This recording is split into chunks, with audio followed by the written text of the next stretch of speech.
Infinix का zero book 13 launch हो चुका है और आज की वीडियो में मैं पूरी जानकारी देने वाला हूँ 13 बुक सीरीज के बारे में। मतलब रैम कितनी है, कैसी रैम मिलेगी, कौन सी रैम मिलेगी, कौन सी हार्ड डिस्क मिलेगी, i7, i5, i9 जितने भी प्रोसेसर वेरिएंट हैं सारी आपको इस वीडियो में पता चल जाएगा। तो सारी चीज़ें आपको इसी वीडियो में पता चल जाएगी। मतलब बिजनेस के लिए यूज़ कर सकते हो कि नहीं लैपटॉप को, गेमिंग के लिए कैसा है, ऑफिस के लिए कैसा है, तो सारी चीज़ें आपको मैं इस वीडियो में बताने वाला हूँ। तो वीडियो को स्टार्ट करते हैं। ठीक है, तो जैसे ही आप फ्लिपकार्ट पे इन्फिनिक्स जीरो बुक डालकर सर्च करते हो तो काफ़ी सारे लैपटॉप्स आते हैं। इन्फिनिक्स जीरो बुक 13 भी आता है और इन्फिनिक्स जीरो बुक 12 भी आता है।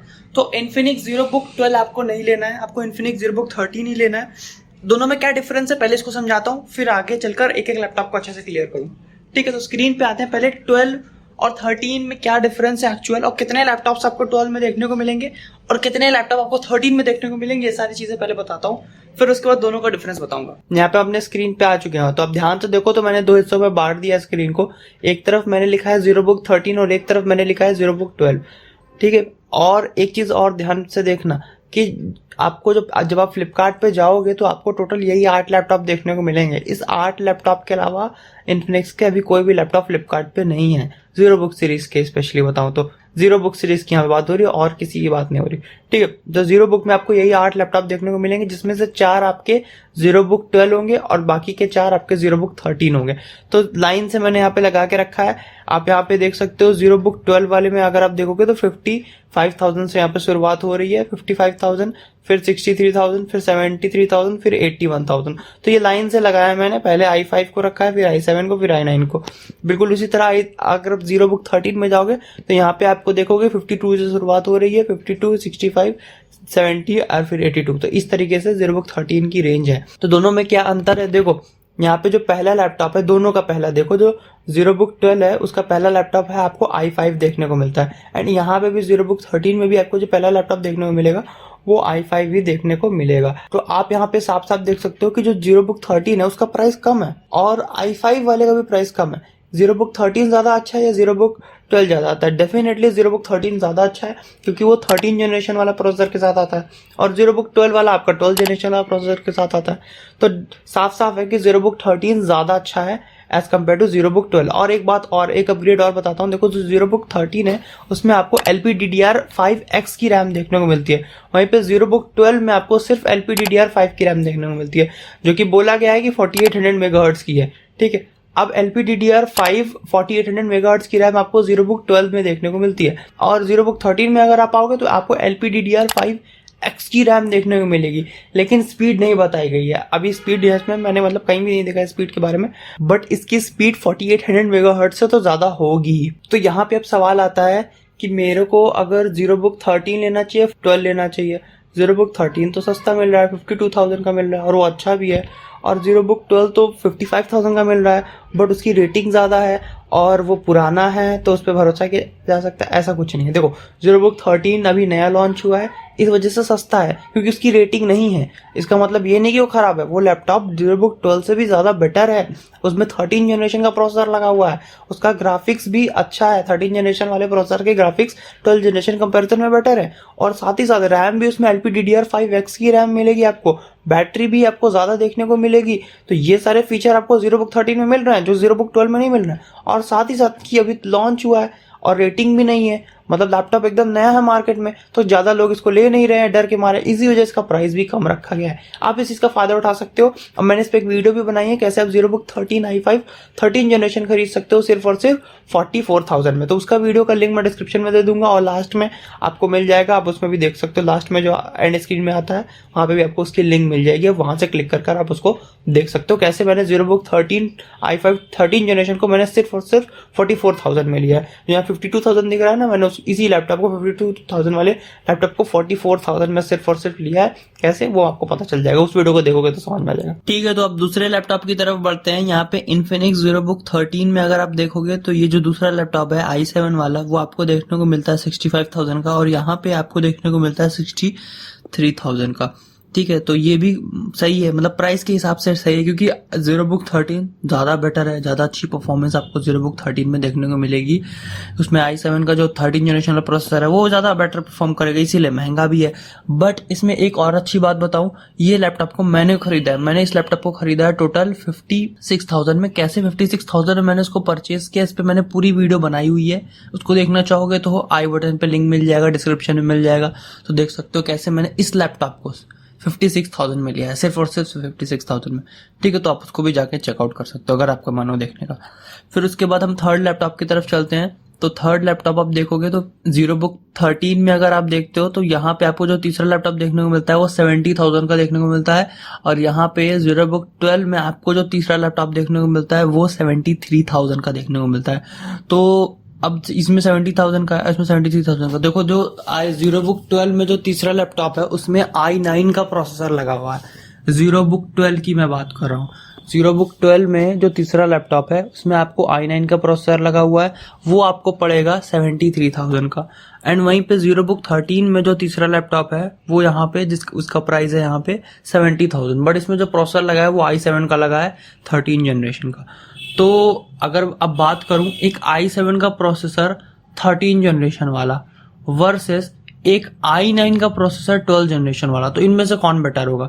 अगर मैं कंपेयर करूं तो मैंने जितना मतलब अपने पूरा स्टैट्स निकाला है तो उस हिसाब से मुझे तो ये पता चला है कि लगभग दोनों सेम ही है, ज्यादा डिफरेंस आपको देखने को नहीं मिलेगा। अब मैं ये बात किस बेसिस से बोल रहा हूँ, आपको ये चीज जानना होगा तो मैं अभी उसको समझाता हूँ। जो i9 का प्रोसेसर होता है वो और जो i7 का प्रोसेसर होता है वो, उन दोनों के कोर्स जो है वो सेम होते हैं, मतलब i9 और i7 वाले प्रोसेसर में ज्यादा डिफरेंस नहीं होता है। अगर आप एक i3 का प्रोसेसर ले लो और एक i5 का प्रोसेसर ले लो तो आपको i5 और i3 के प्रोसेसर में काफी डिफरेंस देखने को मिलेगा। वहीं पे i7 और i5 में भी आपको काफी डिफरेंस देखने को मिलेगा। मतलब कि ऐसा समझो कि जैसे एक i5 का प्रोसेसर है वो i3 के प्रोसेसर के कंपैरिजन में मान के चलो कि 40% ज्यादा अच्छा होगा, और वहीं पे एक i7 का प्रोसेसर ले लो तो वो i7 का प्रोसेसर i5 के कंपैरिजन में 30% ज्यादा अच्छा होगा। और बिल्कुल उसी तरीके से एक i9 का प्रोसेसर ले लो, एक i9 का प्रोसेसर जो होता है वो i7 के कंपैरिजन में सिर्फ 5 से 10% ही अच्छा होता है, सिर्फ 5 से 10% का डिफरेंस होता है। ठीक है, अभी यहाँ पे मैं क्या ले रहा हूँ कि अगर आप एक i9 का प्रोसेसर यहाँ पे लिया है मैंने, एक i9 का प्रोसेसर जो कि 12th जनरेशन वाला है, वो 5 से 10% ही अच्छा होगा अपने i7 के 12th जनरेशन कंपैरिजन में। ठीक है, मान रहे हो ना मेरी बात? मतलब जो इसके पहले वाला जनरेशन होगा, हाँ, इसके पहले वाला प्रोसेसर होगा i7 वाला, ठीक है, i7 का 12th जनरेशन वाला, उससे अगर आप i9 को कंपेयर करोगे तो सिर्फ 5 से 10% का ही डिफरेंस देखने को मिलेगा। 5 से 10% ही i9 बेटर होगा। अब i7 का अगर आप 13 जनरेशन ले रहे हो तो i7 का 13 जनरेशन भी 5 से 10% ज्यादा अच्छा है i5 के 12th जनरेशन से। लॉजिकली देखा जाए तो i7 का 13 जनरेशन और i9 का 12th जनरेशन सेम ही हुआ, लगभग सेम ही परफॉर्म करेगा। ठीक है, आई होप मेरी बात आपको समझ में आ गई होगी जिस तरह मैंने समझाने की कोशिश करी है। अगर आपको नहीं समझ में आया होगा तो एक बार फिर से रिपीट करके देख लो। तो अब बहुत सारे लोगों का सवाल यह आएगा कि मैं ZeroBook 13 का जो i7 वाला 13 जनरेशन वाला प्रोसेसर उसको लूं या फिर ZeroBook 12 का i9 वाला 12th जनरेशन वाला प्रोसेसर लूं। देखो ये डिपेंड करता है कि आपकी नीड क्या है। वैसे मेरा रिकमेंडेशन ये होगा कि आप ZeroBook 13 के साथ जाओ, क्योंकि वो सस्ता भी है। इसमें जो आपको स्टोरेज देखने को मिलेगी वो 1 TB की SSD देखने को मिलेगी और रैम आपको 32 GB की देखने को मिलेगी, और जो 32 GB की रैम होगी वो LPDDR5X की रैम होगी। वहीं पे ये जो आपका दूसरा ZeroBook 12 वाला है जो कि 73,000 का है, उसमें आपको स्टोरेज सिर्फ 512 GB की ही देखने को मिलेगी और रैम आपको 16 GB की देखने को मिलेगी, जो कि LPDDR5X की रैम नहीं होगी, LPDDR5 की रैम होगी। बस आपको प्रोसेसर देखने को मिल जाएगा यहाँ पे i9 का 12th जनरेशन का, मतलब i9 का प्रोसेसर देखने को मिल जाएगा, बस वही एक बेनिफिट है, इसके अलावा कोई नहीं।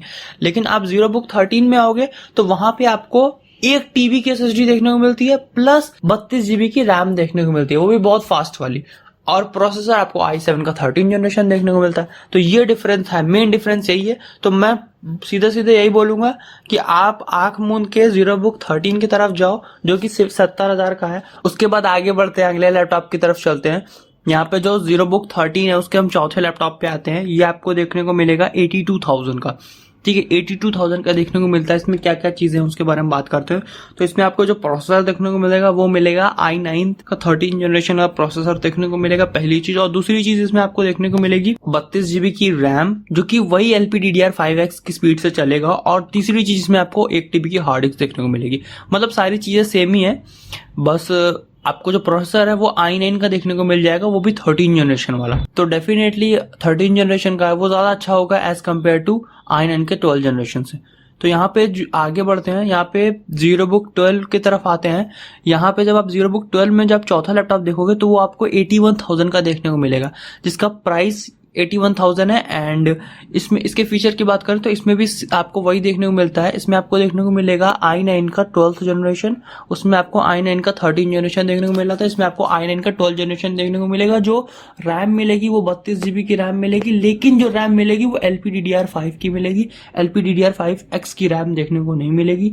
आपको ZeroBook 13 में LPDDR5X की रैम थी, इसमें आपको LPDDR5 की ही रैम देखने को मिलेगी। एंड स्टोरेज की बात करें तो 1 TB की SSD इसमें भी आपको देखने को मिलती है। तो ये सारे फीचर्स हैं, बेसिक कंपैरिजन था, तो आपको समझ में आ गया होगा क्या लेना है क्या नहीं लेना।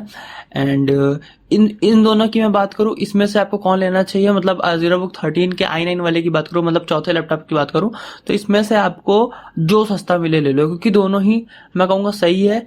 एंड डिपेंड करता है प्राइस पे। देखो ये 82,000 का मिल रहा है और ये 81,000 का मिल रहा है, तो अभी तो उतना डिफरेंस नहीं है। 1,000 में अगर आपको i9 का 13 जनरेशन वाला मिल रहा है और रैम फास्ट मिल रही है तो 1,000 देने में कोई बुराई नहीं।